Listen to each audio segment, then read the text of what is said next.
Alright, here's a follow-up to my first video about the Corolla. This is in a commentary on how I've been driving with it for the past few days. It's pretty smooth, you know, from what I can tell from just reading on the internet through Wikipedia. This basically has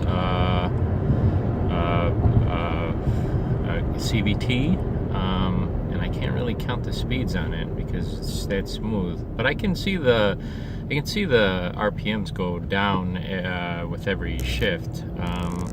Just that you can't really. Okay, you can kind of feel it when you know you're kind of. Yeah, I can see the RPM shift on it too. But it's like, you know, growing up with planetary gear set automatic transmissions, it's like you have a jolt, or driving a manual as well, you can feel a jolt each time. My experience with CVTs is pretty limited. This is like basically my first car, you know, with CVT. But basically, this 1.8 motor really chugs. Can't really. I just got on the highway, and you know, when I was getting on the highway, it feels that, you know, you're really in the right RPM range, and you know you can really get up to speed, surprisingly. And then, you know, you wonder, this is coming out of a 1.8 motor, 1.8 motor with dual overhead cam, it looks like, from what I read.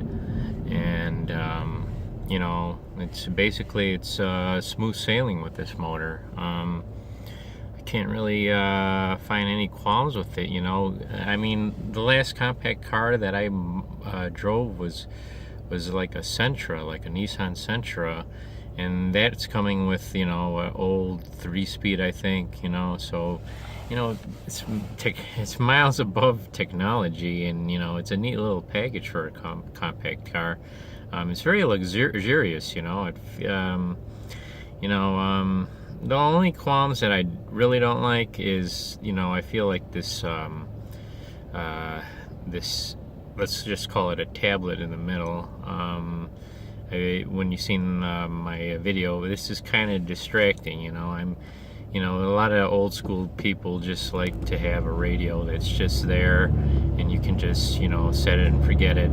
It takes, there's a learning curve, more or less, because, you know, when I got into work this morning, you know, I start at night, and you know, you want to know where everybody is. You know, you figure it out, and you know, it's like when you're driving, you know, you gotta learn every little thing about it. When you were shutting off the lights, when you were for the HID display, you know, it's like it wasn't going down, but it turns out you have to turn on the lights first, and then the HID lights go down, you know. And then you're like, why won't the lights go down for the tablet as well, you know?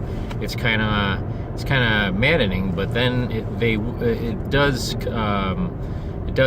do it after you put the lights on. So it's like, you know, it's kind of a weird preset with everything in this car, you know. It's basically like the newest car that I drove in quite a while. The last new car that I drove was like a 2010 Chevrolet Camaro, and you know, we weren't in the age of having a tablet in the center console like this. But it's pretty neat, you know. It's technology, and you know, it's beating down your beak, so to speak. So, you know, so far everything's so good on this car, you know. Everything's so smooth. You know, the turning radius seems kind of small, you know. You probably, I think, you know, it does take a little learning curve to deal with that as well, you know. But you know, I've been getting out of spaces here and there, and there's not really nothing to complain about. You know, the learning every other little thing about the CVT, and the driving behind this is like pretty pretty, you know, it's like I'm back in school again, you know. But so far so good, you know. When you're backing up, this backup mirror comes up. This is pretty convenient. Here, let me show you real quick. You have your choices of using this camera to back up, which is pretty convenient, and then you have your old school method of using a mirror. You know, and that's pretty much it with this HID display. You know, I think I don't know what else other video I can make concerning the Toyota Corolla so far to see. So far so good. You know, it's a neat little compact car, and I can see why it sells well. It's very you know,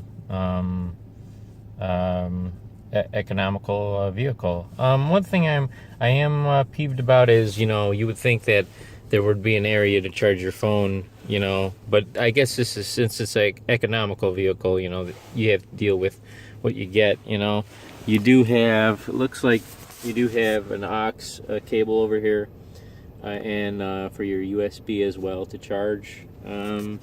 I don't know if you even have a DC, you know, the old school DC, you know, I'm sure you do, you have to. But I can't really find it, you know. Here we go. This is kind of ridiculous, though. I mean, why can't you have the 12-volt adapter? You know, say if you were one of those guys with a radar detector that likes to run fast, even in this small little car, you would want it more closer here, you know. But, you know, this dashboard is pretty designed well, you know. This is, I mean, this is pretty primo for a small, compact, economical car. And, you know, I've driven it for the past 3 days, and, you know, I'm still at a full tank, you know, so that's good gas mileage, you know. I think it's around 28 city, 40 highway, so... so far, what else I can tell you is this is pretty neat as well. You know, say I went to the grocery shopping the other day, and this key fob is pretty convenient. You know, you could just hold this, and then, you know, your trunk opens. You know, so that's pretty convenient. You know, I right now I have an old school vehicle, and you know, you just have to do things old school way with it. You know.